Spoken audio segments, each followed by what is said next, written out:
Hi friends, it's Mrs. Levine. Today we're going to be doing a new lesson with outlines. I know we did some of this a couple weeks ago, but I thought we'd go back and try it again with the new text that we're using. We're going to take a special look at those tricky Roman numerals that we talked about last time. So as we know, outlines are just a big list of main idea and details from one specific text. We're going to focus on headings again, and I'm going to share my screen with you so you can see the text that we're going to be working with again.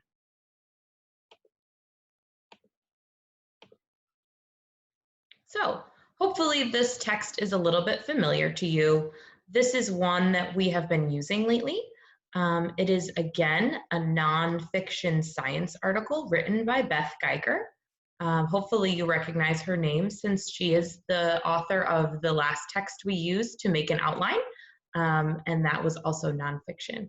The title of this science article is called Wind at Work. Hopefully you know by now that the entire text is about things that happen with wind, from storms to energy, and how it can change the landscape or the earth around it. We're going to be doing some focusing on that today. So, as you know, the main idea and details of a text or a section of text are the big ideas and then the ideas that support those big ideas. Those would be the details. To find the new section of text, we always look for section headings, which look like this. In our text, they're going to be blue. They're usually a little bit bigger, and they might even have a little picture next to it like ours does, where there's a little wisp of wind next to it. The section headings are really great because they can give us a clue as to what the main idea of that section is going to be about. They help us know what we're going to read about next. And then we can gather the details from the text underneath. So we know that the first step in doing any of this outline work or main idea and detail work is to read the text. So we're going to start by reading the first section of text. So our first section of text is called Air on the Move. What is wind? What causes it? Wind is just air on the move. When the sun shines on land or water, the land or water warms up, and so does the air above it. As air warms, it becomes lighter and begins to rise. Cooler air rushes in underneath to fill the gap left by the rising air. That rush of air is wind. Wind is always swirling around Earth because the planet's surface heats unevenly. For example, water takes longer to heat and cool than land. So air is always rushing between water and land. That's why beaches are often breezy. Different types of places, such as forests, deserts, and prairies, also soak up the sun's heat differently. They cool down at different rates too. Don't forget about the cold places at Earth's north and south poles and the warm area around the equator. The imaginary line around the planet's middle. Air moves constantly between all these hot and cool spots. Okay, so that's the first section of our text. We have some great text features that can help us, like this diagram that explains the warm air and the cool air and how wind is made. We also have some photos that help us understand the places that we read about in this last paragraph. So we're going to go over to our outline. Some of it has already been done for us. Specifically, this part has been done for us, the section called Air on the Move. So we're going to go over to this outline. Again, you will have this outline too. I'm going to give it to you guys after you watch this lesson. You'll see it in your Google Classroom assignment. And we're just going to talk before we start a little bit about Roman numerals. So in this blue box, like you had last time, you only had Roman numerals 1, 2, and 3. I've added a couple more for us today. So next to the Roman numeral, we're going to write the main idea of that section. So we start with Roman numeral 1, and we can count 1, 2, 3, 4, and 5. 4 and 5 are a little strange, but this is how you write Roman numeral 4, and this is how you write Roman numeral 5. okay? So the first thing we're gonna do is find the main idea of the section. So in the text that we just read, Air on the Move, we know that this is mostly about moving air or wind. So wind is air that is moving. That is the big idea of this section of text. Now we need to find details that specifically connect directly back to that main idea. So we're going to look back at our text. I feel like it might be important that some of this text is about how wind is actually made. And if we read here, it says that the sun shines on the land and it warms up, and the warm air rises and cool air fills the hole beneath where the warm air was. And that rushing of the cool air is wind. So I feel like that's kind of important. So here we go. It says, A, sun heats the air above land and water. Warm air rises. Cooler air rushes in to take the place of warm air. That is wind. Okay, that's great. And we are going to look to see what C is now. So here they said that wind is always moving around Earth because the planet heats unevenly. And that was a really big part of this page over here. So there's a lot of other details here that we could put in our outline, but we don't need to add such specific things because we need to go directly back to this main idea. And this main idea right here is that wind is air that is moving. And we've covered that with these 3 points here, okay? Now we're going to go to our second part of the text. So I'm gonna scroll up just a little bit. And we had Roman numeral 1. Now we're going to the next section, so we're going to write Roman numeral 2. Okay, so let's go to our second section of the text. The second section of the text is very short. It is called Different Kinds of Wind. Some winds blow in regular patterns across thousands of miles. Other winds, such as gusts in a thunderstorm, are sudden and local. Mountains, islands, and even tall buildings can affect how wind moves. No wonder wind comes in so many varieties. Gales, gusts, breezes, and puffs are just a few kinds of wind. So we're going to go back to our outline here, and we need to think about the main idea of this section. So I think the main idea of this section is that there are many different kinds of wind. And that is exactly what it says. Section 2 says there are many different kinds of winds. That is our main idea. That is our big idea. So all of our details need to touch upon that main idea. The first one says there are regular winds that blow in a pattern. And the last one gives us examples of different kinds of wind. There are gales, breezes, and puffs too. So we need to go back to the text to find that middle section, that B, that second detail. Remember that our main idea is that there are many different kinds of wind. So let's reread the section. Some winds blow in regular patterns across thousands of miles. Other winds, such as gusts in a thunderstorm, are sudden and local.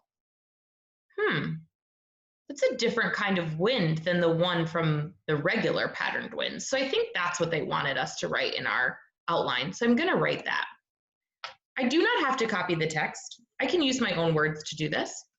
So I'm going to write gusts can be sudden, like in a thunderstorm.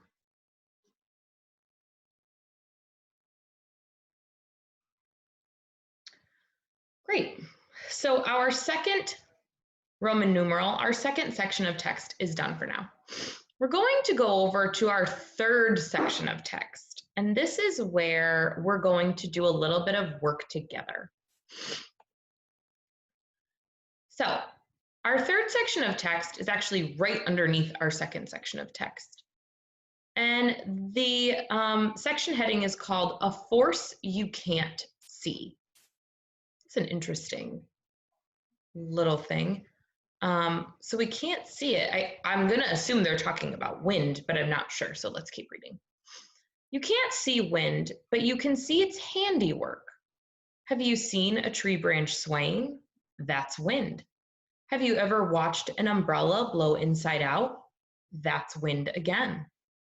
Wind does more than just play with umbrellas.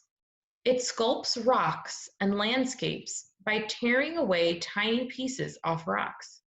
Piece by piece, wind can erase a whole mountain. This process of wearing away is called erosion. Bit by bit, over millions of years, wind carves rocks into cool new shapes. What happens to all those loose pieces? Wind piles them into graceful sand dunes. That's a lot of power for something you can't see. Okay, so we have to think about what the main idea of this section is. And it does talk a little bit about trees and umbrellas, but then over here it says that it does more than just that. So I think that's really what they wanted us to focus on. So I'm looking at this great picture here, and it's saying that wind has helped to slowly wear away rocks and cliffs in Monument Valley, Arizona. So the wind was actually able to do this, to carve away the rock from this mountain. That's pretty impressive and really powerful. So I think that's what we should be writing about. So I feel like the main idea of this section is that wind can change the land. Okay, so section 3, wind can change the land, or in this case, the landscape, the way that the land looks. So we need to find some details that go directly back to that main idea. So let's go back to our text here. The wind does more than just play with umbrellas. It sculpts rocks and landscapes by tearing away tiny pieces off rocks. That seems like it might be something we should be writing down. Piece by piece, the wind can erase a whole mountain. This process of wearing away is called erosion. That seems like that might be an important word for us too. So I think we should probably write those down. So the wind can sculpt rocks and wear away. Okay. Wind can wear away rocks from a mountain in a process called erosion. That's an important word, I think. So I'm gonna make it bold. Okay. Wind can wear away rocks from a mountain in a process called erosion. That's great. Let's see if we have any more details about how the wind can change the landscape. Bit by bit, over millions of years, wind carves rocks into cool new shapes. That's important. It says over millions of years, so it's not something that happens quickly. It's something that takes a really long time to do. So I'm also going to write that. It takes the wind a very long time. I could even write millions of years to change the landscape. That's important. We need to know that it is a long process. It's not something that happens like that. Now it says that wind piles all the little pieces of rock into graceful sand dunes. So not only can it erase the mountain, but it can make something else too. So that is a great way that it can change the landscape. So we could even write that as an example. The wind can turn mountains into sand dunes. That might be 2 words. Okay, there are our 3 details that directly relate back to how wind can change the landscape. Okay, so I am going to get you set up here with Roman numeral 4. Roman numeral 4 is kind of strange, but it looks like, let's see if I can do this. It looks like this, okay? It's an I and a V, all capital letters next to each other. So that's Roman numeral 4. So we're gonna go to our 4th section of the text, which is all about, apparently, boats and sailing and the wind.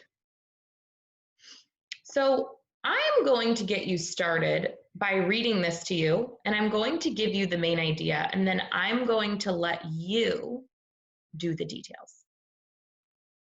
The wind in their sails. Long ago, people discovered that they could use the wind to go places. Ancient Egyptians hoisted sails to travel up and down the Nile River. The Polynesians set sail across the Pacific Ocean at least 3,000 years ago. Wind blew the Vikings on their famous raids. These early sailors were smart. They noticed that Earth's major winds blew in predictable patterns. Studying these patterns helped sailors plan their voyages. Some of Earth's most predictable winds blow west near the equator. Trading ships used them to take goods around the world.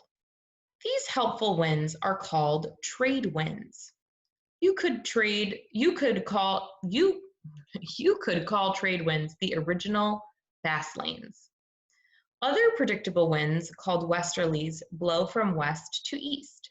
These winds are found farther from the equator than trade winds. People still sail boats today. Modern sailing, however, is mostly for sport. Even so, today's sailors still depend on the same wind patterns that pushed trade ships hundreds of years ago. Okay, so I'm going to think about what this section of the text is mostly about. I think it's about how people can use the wind to help them sail a boat. So that's what I'm going to write. I'm going to let you come up with the 3 details that directly correlate back to this main idea. So, wind helps sailors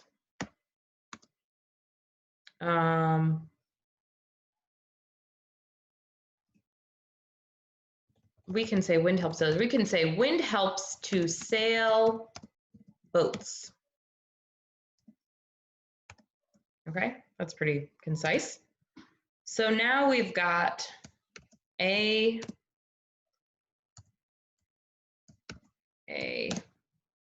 You guys are going to work on A, and you're going to work on, if I can get A to stay there, B, and C. Okay, I'm going to let you do that. And then when you're all finished with A, B, and C, I'm going to ask that you try to do one section all by yourself. That section is called wind power, and it's going to be section number 5. Section number 5 is going to be Roman numeral 5, which is an uppercase V. And I'm going to ask that you try to do this all by yourself. I know that you can do it. Remember, main idea, and the details must go directly back to that main idea. They have to connect, okay? I love you guys. I hope you're having a great day. I'm going to attach that document that we were just working into your assignment in Google Classroom. And I miss you all, and I hope that you're staying healthy and safe. Have a great day.